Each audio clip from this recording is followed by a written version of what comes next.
जाओ देवदूत, तुम्हें पृथ्वी पर जाना है और वहां से एक स्त्री के प्राण हर के लाने हैं। जैसी आपकी आज्ञा प्रभु।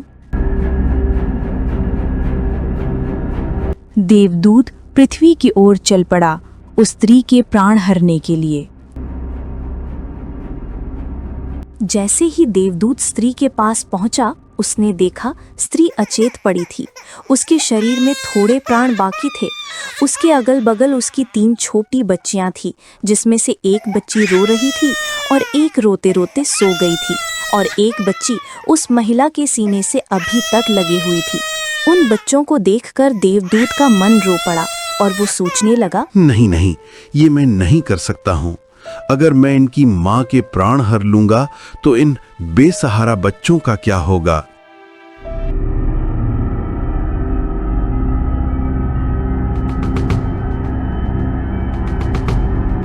प्रभु मुझे क्षमा करें, मैं उस आत्मा को न ला सका।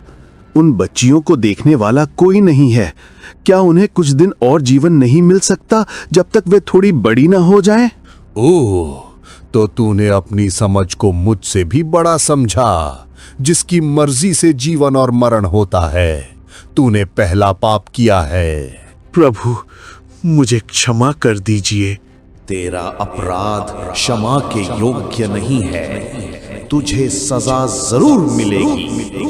तेरी सजा ये है कि तुझे पृथ्वी पर जाना होगा, और जब तक तू 3 बार अपनी मूर्खता पर हंस नहीं लेगा, तब तक वापस नहीं आ सकेगा।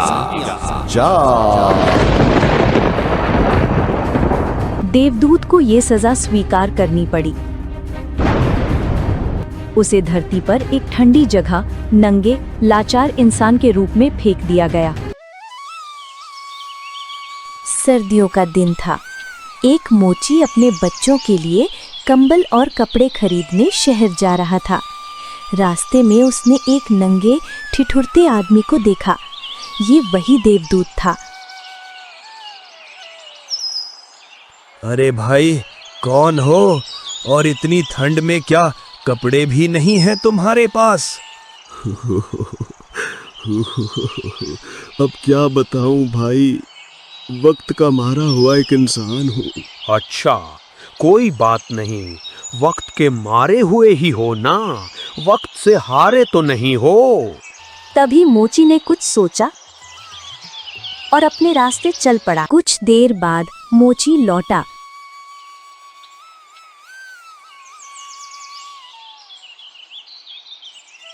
उसने अपने बच्चों के कपड़ों के बजाय दूध के लिए कपड़े और कंबल खरीद लिए।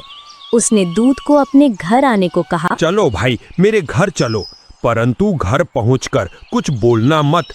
मेरी घरवाली बहुत गुस्से वाली है। दोनों मोची के घर की तरफ चल पड़े। वो पैसे बच्चों के लिए थे और ये किसे ले आए? हमारे पास पहले ही क्या कमी है जो तुम एक इंसान को और उठा लाए? देवदूत मोची की पत्नी की बात सुनकर धीरे से मुस्कुराता है। अरे भाई, तुम हंस क्यों रहे हो? क्या बात है? अरे नहीं नहीं, ऐसी कोई बात नहीं है। मैं जब 3 बार हंस लूंगा तब तुम्हें बता दूंगा कि मैं क्यों हंस रहा हूँ। देवदूत पहली बार हंसा क्योंकि उसने देखा पत्नी को पता ही नहीं था कि वो एक देवदूत को घर में ले आई है। वो सिर्फ खोए हुए कपड़ों का दुख देख रही थी, पर आने वाली हजारों खुशियों को नहीं देख पा रही थी। जल्द ही देवदूत ने मोची का सारा काम सीख लिया। उसके हाथ के जूते इतने प्रसिद्ध हुए कि मोची अमीर हो गया। तभी एक दिन राजा का सिपाही आया। ए मोची, सुन, ये कीमती चमड़ा है। महाराज ने इसे बहुत दूर से मंगाया है। इससे केवल जूते बनाना, ध्यान रहे चप्पल नहीं, क्योंकि हमारे राज्य में चप्पल मुर्दों को पहनाए जाते हैं।